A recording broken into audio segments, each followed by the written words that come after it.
来乡亲啊，继续来看这个年底台中市长的选举，民进党决定了要派出到立法院的副议长蔡其昌。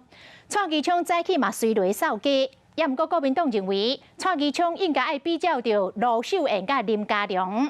当初因两个人要参选，一个人有来是立委，一个人有来是副院长。讲若无安尼做，会互民众质疑是为家己咧捞后路。啊，这个蔡其昌嘛回应咯，讲若是安尼哦，罗秀燕是毋是嘛爱辞掉台中市长咧？这个人选才拄啊公布，马上就来引发到热烈的战火。立法院副议长蔡其昌伫咧接受党内定调参选台中市长的过程中，就是和共党一位台中市议员以参选人作为扫街。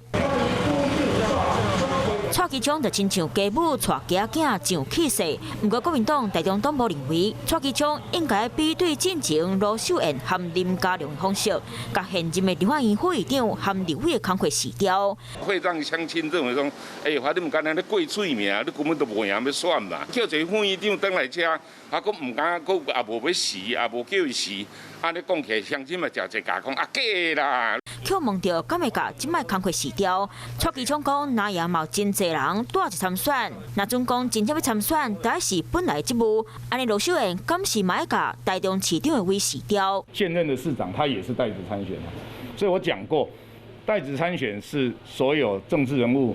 各朝野各政党，大家共同面对的问题。那甲带一参选的黄台尾先去罗秀燕遐，蔡其昌嘛批评罗秀燕上任了后，甲真济重大的交通建设动起来。因若做市长，一定会定启动林佳龙的三手线计划。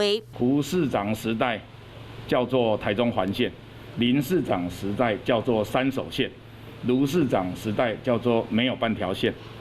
那这个对我们原来的县区很伤啊。对于进前共党一位立委何兴顺，大动作召开记者会，争取定调要争做台中市长参选人，即马敢有内部的问题？蔡其昌强调，党内大家感情真好，呼吁有的人莫学袂讲话。民进党才打公布人选，伫咧电视都已经有听到有人伫咧小结。我是吴一璇，想要收看最新第一手的讯息，赶快加入华视新闻 YouTube 频道，按赞，开启小铃铛，最专业的主播群说新闻给你听。